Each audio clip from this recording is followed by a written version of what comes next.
Hello YouTube, TECHISMASONxx here, and in today's video, I'm going to be giving my first impressions over the new iPhone 6. Let's get to it.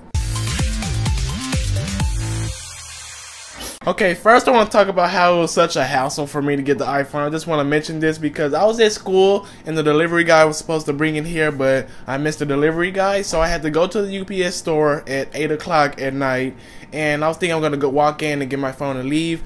I actually went there and there was like a big group of other people who missed their iPhone, so yeah, it took me a while to get that, and then when I finally got my hands on it, I just said, screw the unboxing, I'm gonna open this now. There's 10,000 other unboxings on YouTube, so why not? So I just opened it, and I got my first impressions actually in the car, and the first thing that I thought about was how thin it was. Now, I think that this phone is really thin, and that's kind of a good and a bad thing at the same time, because I know that Apple probably believes that the thinner the better, but actually, if you know, it has the protruding camera, which is basically the camera is kind of stuck out of the phone, and I'm going to be having a shot where you can see it yourself, but I really would prefer it to be a little bit thicker. Like, I'm not saying I want a thick phone, no, but I would really like, I have a case on mine, and I really like that how it feels with the case on it, because it doesn't make it too thin, it doesn't make it too thick, so I like it when I have the case on it. But when I don't have a case on it, it kind of feels like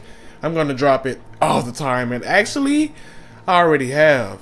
But yeah, I wouldn't mind if Apple made it just a tad bit thicker, just to get the protruding camera to not be protruding at all, because that's kind of weird to me. But like I said, I have a case, so mine is I kind of can forget about it since I have a case on mine, but without a case, this thing would kind of be weird to me. But yeah, that's just how I thought when I first opened it. I'm not sure if I could get used to that, so I just popped the case on it right then. Also, I kind of skipped over the most important thing, the box. Once I saw the box, like over the years, Apple's boxes has been looking nice with nice graphics of the phone on the box, and basically having the box color coordinated for the color of the phone that you're getting. But this year the phone was blank. Like, the box was blank. It had a little print of the phone, and it just said iPhone on the box, and everything else was white. So that was kind of a disappointment to me. Like, I was planning to have the phone on my desk, make it look all cool, but it's just a white box, so I really can't do that. So that's kind of weird. Another reason that I really didn't want to do an unboxing, because it's boring. But yeah, that was kind of weird for me. I think Apple should have at least made the box a little bit more interesting. That's just something I wish they would have done, but who cares? It's a box. So yeah, when I got the phone, I installed my necessary apps that I usually use: Vine, Twitter, Instagram, Snapchat, whatsoever. And once I went to Snapchat, you know how it shows the front-facing camera. I was actually very surprised on how the camera looks, because coming from my OnePlus One, which I thought was a very decent camera, the camera on the iPhone looks amazing. Like, it just made me start wanting to do videos from my iPhone just from when I saw myself in the camera. It just looks so sharp. And talking about the camera, I'm going to be doing a camera test on the channel. It should be posted today most likely, so stay tuned for that if you're interested in seeing how the camera has. I'm going to be showing slow motion, things like that. I actually tested out the slow motion as well. It's also awesome. 240 frames per second is insane. That's pretty awesome, especially if you like getting slow motion shots for things like sports or whatever.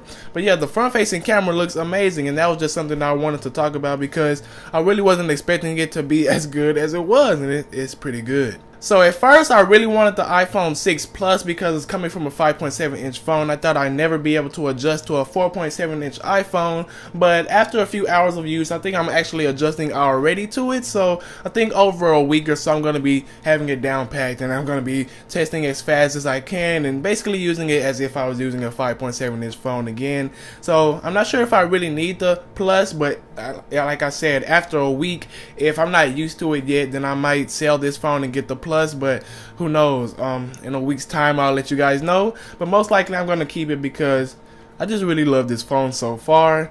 But yeah, you'll learn more about my opinions of this phone in the review coming later in the month, probably next month, I'm not sure. But yes, I just wanted to talk about the first impressions that I had about the phone real quick.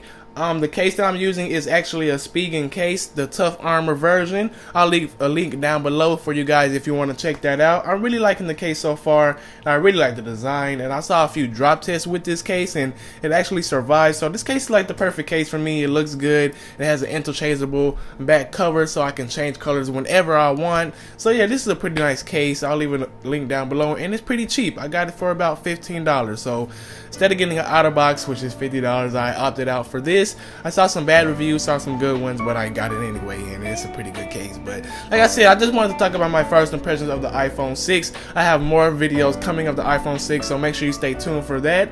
And I'll see you guys in the next video. Hope you guys enjoyed. Deuces, YouTube.